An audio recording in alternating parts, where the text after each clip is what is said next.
Hello everyone, this is Zia along with Sabur and Aisha. Recently we've been hearing a lot about acid throwing on women in Pakistan, honor killings. Kari, last year alone there were about 1,000 women in Pakistan who became victim of honor killing.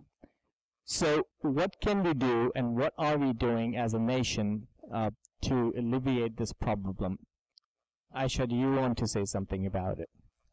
I think as a country, we need to get more educated, not just in terms of going to school, but as a mindset. We need to get out of these old-fashioned notions that women are the ones who uphold the honor of a family or of a tribe or a race, and really the onus of being respected should not.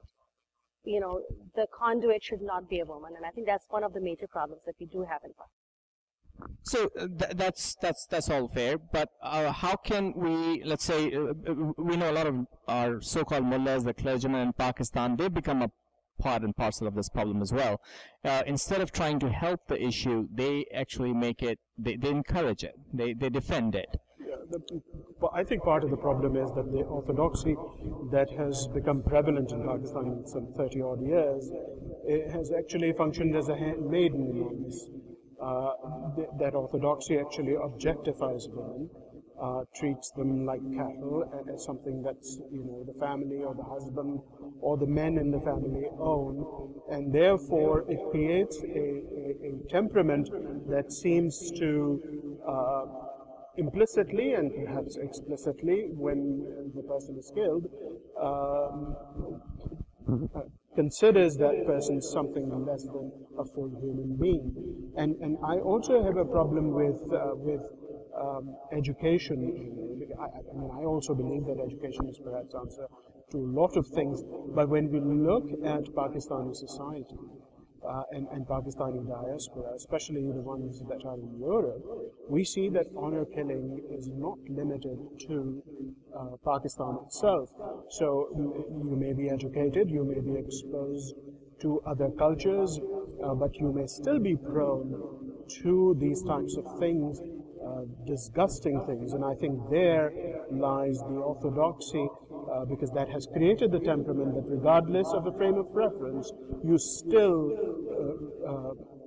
diminish yourself or revert back to those types of temperaments. So I agree with that, and I'm sure it's see, education has become sort of a catch-all phrase for all the problems in Pakistan. When I talk about So that mindset in certain cases has not even changed while the person moved to the United States. I mean, we've seen instances of honor killings in the United States by Muslims of Pakistani origin, and in Canada as well. So it's so you're right. It is the mindset as to I own the woman. Somehow I can do it. So as we were talking about earlier, no man ever gets killed for honor killing. It's always women. That's what I was talking about. It's always the woman who's to be blamed. So I know this girl, a modern girl, educated, gotten engaged to a very educated young man, went to the United States, was educated here. So they get engaged, very happy with each other, very excited about getting married. And then he comes up with this term, this phrase that he says to her, and he says, "Tum mere ghar ki izzat ho." You are my family's honor. Do not do anything which would disrespect them. And she told me about it, and I was livid. What does he mean that you are my family's honor? Don't do anything to disrespect my family? I mean, she is an educated woman. She has a job. She works. So whatever her values are that she learned from her parents and from her upbringing and her schooling, are they not enough for him? And this is a typical thing that you will find in I shouldn't say every, but in most Pakistani households. I think in that context, actually, it's more of a South Asian context. We have seen some honor killing in India also amongst non-Muslims. So to that extent, it's a very South Asian problem, that perception that somehow women they are given the an impression that they are in a pedestal, but they really are not. They're just something that could be monetized one way or the other. So the education is apparently not the entire solution, at least in part it is. Moving to the United States is not a problem or doesn't solve the issue. So what does? I mean, is media taking... silence condones it. Absolutely. So what is being done? What is being done? So we did recently have all hats off to Sharmeen Chinoy, who brought up the subject to a certain degree. So there's some awareness that's coming to the forefront. Maybe that's what we But need. not enough. Dialogue, open dialogue. People who come outright and say that this is something which is utterly unacceptable. I think that is very helpful in creating an informed opinion rather than an opinion that's strictly based on tradition. But also, I think in the short run, to stop this abhorrent act, incredibly harsh punishment needs to be meted out. Yes. And there our lawmakers have to stop being impotent, and they have to come up, step up and pass laws that actually get enacted in local setting, and women are saved. No, but I disagree with that a little bit, Sabur. The reason for that is a lot of men in Pakistan actually feel proud. They would rather kill their sister and then go to the gallows and actually die there, and that's considered very honorable thing to do. Actually, mothers would ask their sons to go and kill their sister because they've dishonored the family. I think women in certain cases are women's worst enemies. Yeah. So I think the solution is to actually educate the women, the mothers, who educate their sons on this issue. Don't you think that would probably make a difference? I think this martyrdom complex is not an exclusive province of this issue. We have seen this in elsewhere in religious contexts, both right now, in recent contemporary times, or in Christian era, when we were passing through the Dark Ages. But I think for an immediate solution, while I completely agree that empowerment of women is very important, and it's most important for the women to stand up for their own good in this instance and others.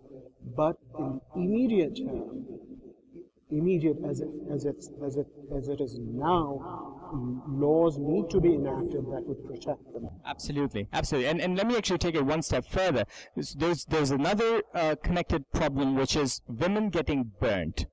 Yes. By the stove, supposedly, so-called stove. In most cases, it turns out that it's actually the mother-in-law that pours the kerosene or sets the petrol or sets the daughter-in-law on fire. It's in most cases not the man, really. So we have to somehow bring women to understand the issue that if this is happening to you, it can happen to your daughter, it can happen to yourself, maybe. And the whole family should be an example of, because some people act on things and do things to others are complicit because of their silence. Yes. And it's an indictment of a society that keeps silent, and it's women and young girls are subjected to such horrific. And in a lot of cases, I think they do use the crutch of religion.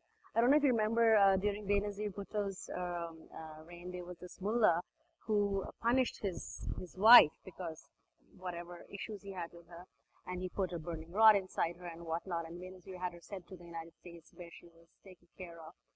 But when one of our main problems is when you bring religion into a case like this, a lot of people who would want to otherwise stand up and try to protect the woman would go silent, because they don't want to get into the mix of something in which there is religion involved.